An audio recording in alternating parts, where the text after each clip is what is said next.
I'm Mark Baxter, and I am a producer at Monomedia Films. I'm Lee Cogswell, and I'm a director at Monomedia Films. And then also on this project is Channel X, who we've partnered with on three or four, maybe three films now. Yeah. I'm Vinny Rawding. I'm a producer on the Danny Thompson film and lead on the crowdfunding campaign to raise funds for the Key Archive with Danny Thompson. Let's talk about how the film came about, gentlemen. So I was aware of Danny over the years because he played when he was a very young man, 16, with Tubby Hayes, and me and Lee made a film on Tubby Hayes. That was our first film. And then one day we were down Paul Weller's studio for something, I can't remember exactly what it was, a bit of filming, and Paul said Danny Thompson was in the kitchen, which was unusual. And then he was down there recording with Paul, so I went in and said hello because I'm a big fan of his work way back, but also with Pentangle, John Martin, and Nick Drake. Just hello, and then I pitched an idea to write a book or make a film on him, and he said, "Let me get back to you." So it took a little while, but we gradually got to know him really well, and that set the wheels in motion. Yeah, how was Danny to deal with? Do you want me to go on that? Danny's a great guy. That's the thing from when we first met him right through to going to the house and interviewing him and spending time with him. He's just a really lovely guy, really welcoming, and he's a raconteur. He's got stories, so many stories. Was it easy to get people to talk about Danny? Very easy, actually. We asked him, I think I remember right, we asked him for sort of 10 names that he would want in the film, really, ideally. And we got maybe sort of 5 to 7 of those guys. And then contacting them was quite straightforward, really through websites and Facebook, etc. And then names like Ralph Mattel, Joe Boyd, who produced Nick Drake, John Cameron, who did a lot of work with Danny on various soundtracks and various artists over the years, including the great film Kes. Loads of people. Just Paul Weller, obviously. Paul's used Danny a couple of times, and they were firm friends. And I think really we never heard a bad word about Danny. I don't think. I don't remember that of anybody. They all very keen to contribute. Yeah, and obviously when you met Danny, that drove you on and did the first interview. That drove you on to get the film to completion or half completion where you are at the moment. What particular challenges did you face with that? I think the biggest challenge with this film is the archive, really. We had access to Danny, which some of the films we've made in the past, we didn't have access to the subjects. They were no longer around, but we had Danny. We were able to talk with him and got a really great interview with him.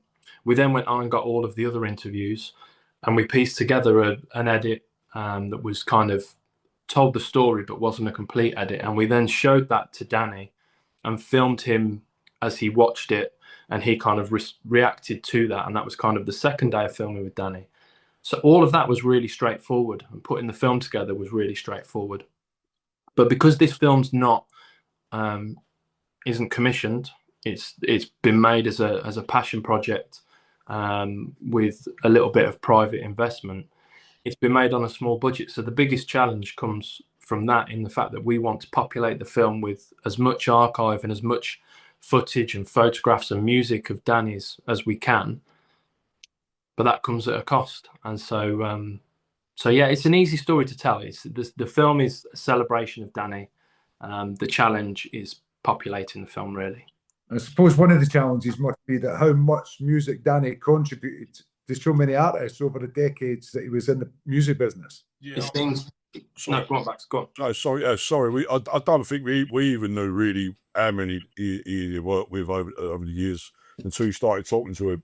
I mean, it's a 70-year career, so he started when he was very young, and he recorded with I think I read over 500 albums and 1,000 recordings, including singles and stuff. And I mean, we were trying to get a commission right at the very start. We always try and get a commission, and I think we certainly, I thought people would buy into it, but we found it very, very tough to get anywhere in the market. But by then we're already off and running, so we kept going.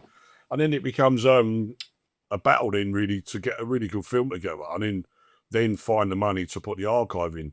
I mean, it's a bit back to front in some ways, some people might say, but actually you never really buy the archive until the end because you might not use it and it's very expensive. You buy archive and then don't use it, it's a complete waste of money. So in a way you have to find out the story and find out the music you want to use. But it's getting tougher and tougher in the marketplace anyway. So yeah, we've got a really great film. Everyone who's seen it loves it, and it's just about now trying to find the right archive to do the man and his music and his life justice, and that's the drive now. That's driving us forward now. Yeah, Lee, just tell us a little bit about the editing process and putting it all together. Obviously, Danny sadly died last September, and did you feel like you had enough by the time that Danny sadly got ill and passed away, or did you feel like you had to create more? It seems like you had enough interview Danny. We did, like I said, the interview was done in two parts. So we did one main interview with him where he told kind of his story. We then did the interviews with everybody else who contributed, who talked about Danny and their part in his story. And the next part with Danny was when he watched our first edit back and he responded to that. And then the next edit came when I cut together the footage of him seeing the film and seeing what everybody had to say about him. This edit really, it's all about, it's just celebrating Danny. He's a good guy. And as we keep saying, it's just about putting as much as we can in there of Danny's past. He has played on so many records and so many performances. It's you know the list is tremendous, but there's only so much of that we can get in the film. So yeah, we're just the edit. It's just trying to make an honest celebration of him. Yeah, and just looking at the cut I've seen of the film and that. Do you mean anyway? What's your favourite Danny story, Mark, from the filming? Well, the filming. I mean, the one I liked most of all was the Rod Stewart one, which I'm not even sure he's made the film because it was so many stories. He was just a raconteur, but he told me that he once recorded with Rod when Rod was in his pomp. Rod the Mod, we're talking very, very early 70s, the Barnet, etc. And Danny turns out to play on Every Picture Tells a Story, and particularly the track Reason to Believe. And he turns up as a session, and he's wearing a fantastic 3/4 length belted suede coat, which Rod immediately sees the coat. And then when they had a bit of a break, he said, "Where's the coat from?"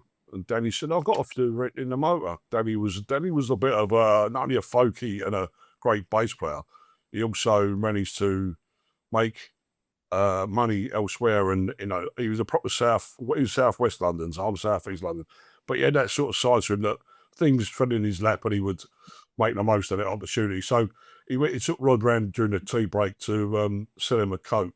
And a week later, he turns up and he's got a white leather 3/4 coat on, which Rod said was better than the first one. He said, "Well, fair enough, I've got those in the car as well." So he takes him back round there and he sells him around them as well, which was a beautiful story because it had nothing to do with bass playing or folk music. It was just this guy was just a beautiful guy. I mean, I've said of everyone I spoke to, really, he was like an uncle or something, like an old uncle.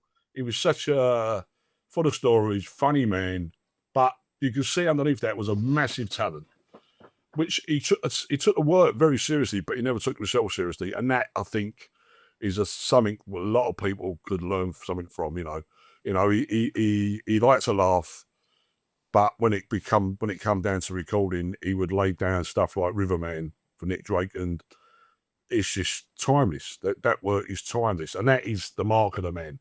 When it was time to graft, put the toys away, bosh. But yeah, he's full of stories, fantastic stories.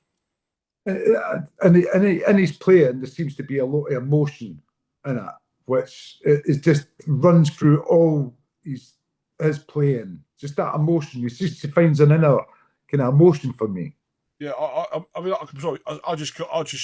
as the longer we've gone on, this film's about 4 or 5 years, I think 4 years, but it was as the longer it's gone on, I've found all this music I didn't know.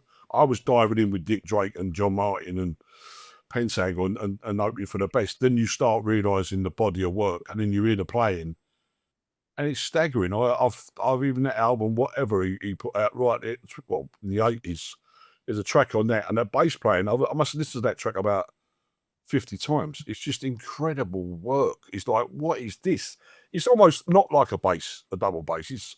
He gets a sound out of it, which I'm no expert at double bass playing, but he gets a sound of it I've never heard anyone else do. And I think that's why he was so in demand. And as we're going through with what we're doing, we're finding more and more people who have used him, worked with him, Billy Bragg, Matt Johnson from for example, getting in touch. What can we do to help you? Which shows you the mark of the man, I think. Yeah. And Lee, what's your hope for the film? I hope we can find a good home for it, and I hope we can have a film that serves Danny. I mean, Danny served the songs. I want the film to serve him. I want it to be a celebration. I mean, that catalogue that he's got of work, while everybody's still listening to that music, he'll still be in everyone's memory. And I just want the film to add to that, really. And celebrate the man. And the same question for you, Mark. Well, I think it's very important, this film, because it's our culture, British culture, as in from 1950. So skiffle, which is obviously a massive part of UK music, because the Beatles John Lennon starts in skiffle, Lonnie Donegan. It's a massive, massive part of our culture. And then the man starts there with a T-chest bass. He makes his own bass, and he goes right through working with to the end with Paul Weller. So there's a body of work there which is immense, but culturally, he hits every spot along the way.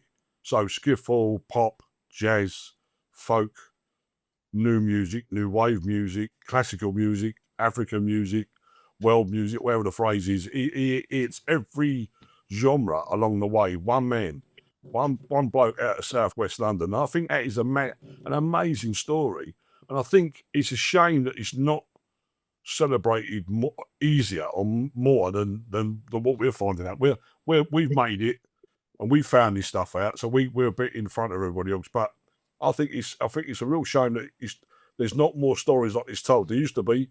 The arts used to be celebrated more in this country than it is now.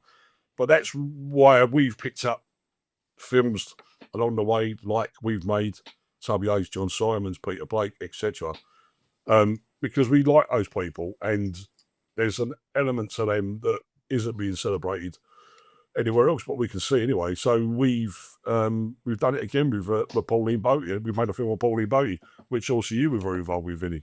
And that's a story that most people didn't know. Now she's celebrated, and I think Danny has gone underneath the radar for the majority, but those that know, they really know. And hopefully we can deliver that to a major TV broadcast in the UK, and then more people can find out this story and then track back and into the music, not only Danny's music, but the music he played on other artists, and find this culture that I'm always trying to support and find myself, Do you think, and this is a question for all of us, we can discuss this bit now, is just that independent British documentary filmmaking versus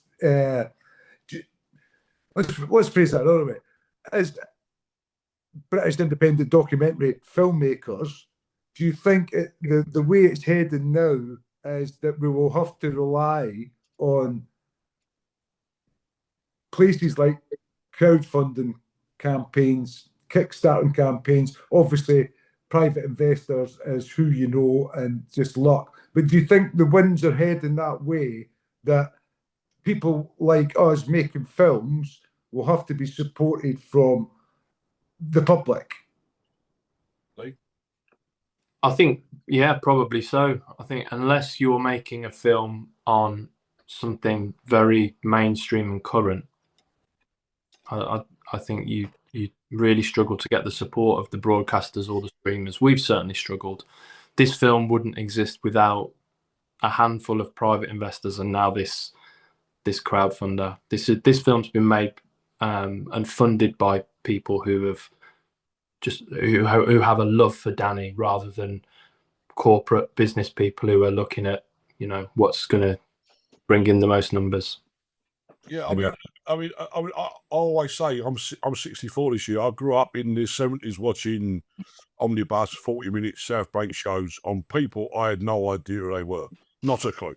So, but by watching those as a young man, I learned about Francis Bacon, people like Peter Blake, artists like Velvet Underground, people that you know, who didn't know. worlds that I had no exposure to anywhere else. My local people, my father, my local people, they would have not had any interest in that. For some reason, it interested me. But you had that. If you wanted to find it, you could find it. I don't see that now. I mean, there's those programs are being repeated, and it's a joy to watch them again. I'm just watching. I'm hoping that younger guys, younger people, are seeing them and seeing the possibilities. But we know how tough it is now. Very, very tough. And when we started, there was a DVD market, which we could make independent films and sell quite a few thousand on DVDs, which we've always worked not for profit. Everything we've ever earned off of either been given or raised ourselves or, you know, through selling films has been ploughed back into the next film. All our investors from day one were people we were saying, right, we might be able to pay a little bit of money back. Well, every one of them said, don't, just go and make another one. Now that support from day one, that's 2013. So it's like 13 years ago. That's a long time. And we found some good people, very good people. Couple no longer with us, and they were very supportive. And without that, we couldn't do it. But what we did do, we made really entertaining little docs, which have been found. They found a market, and we could keep going and going and going. Now we have no DVD world, really. It's now streamers. It's become populist and homogenized, and everything's the same.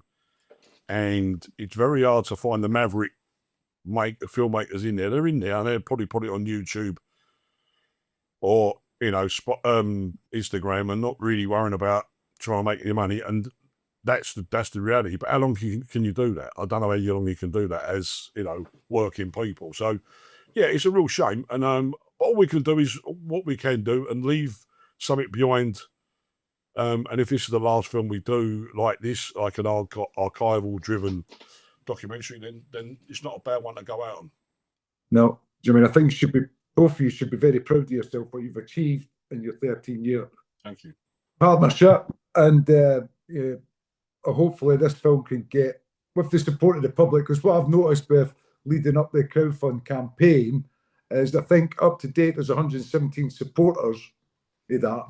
Now, 117 supporters didn't get this campaign driven down their neck. There was publicity, there was social media, but for 117 people in this climate to actually press a button to donate to a documentary film on Danny Thompson is because they believe in the story, they believe in the film, and they believe in people like you making films, people like us. I mean, and I've got to say, Vin, you know, you joined us last couple of films, right? And that energy you brought into it was what he needed, because I for one was flagging, because it's such a hard thing to keep banging on doors for money and commissions and a bit of help, and can you do this and can you do that? And really, you're trying to get archive at the cheapest possible rate, and of course the people with the archive are then, in some cases, that archive is their pension. So you're tapping into their pension, you know, and you're saying, can you do us a favour?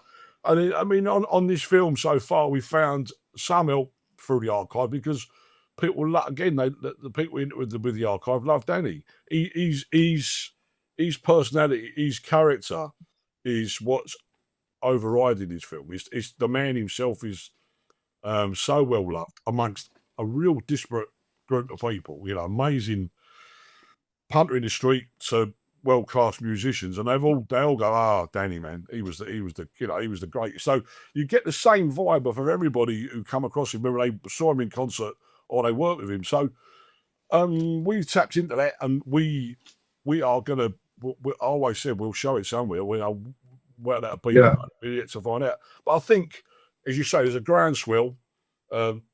God bless everybody who's put a fiver in that and more into that crowdfund, because we all know it's tough times out there. So it's never taken for granted ever, and we will use that, and we will make a really, really good film. So that's all we can promise. Yeah. Yeah, doing all right. I think that kind of covers it, doesn't it? Yeah. Is there anything else, Lee, that you want to say about you rolling up? Not really, no. Just that, you know, this film has been made because we've got a love for Danny, and you know, thanks to everybody that has supported so far. If you haven't, and you see this and you're able to in some way, this is for Danny. So you know, if Danny's touched you in any way, if you've enjoyed his music, if you've ever met him, and you know, you'll have that. Like Bax said, everyone who met Danny, or they have that thing where it's our man Danny. You know, if you can support, please do. Let's make a great film for him. Yeah, awesome.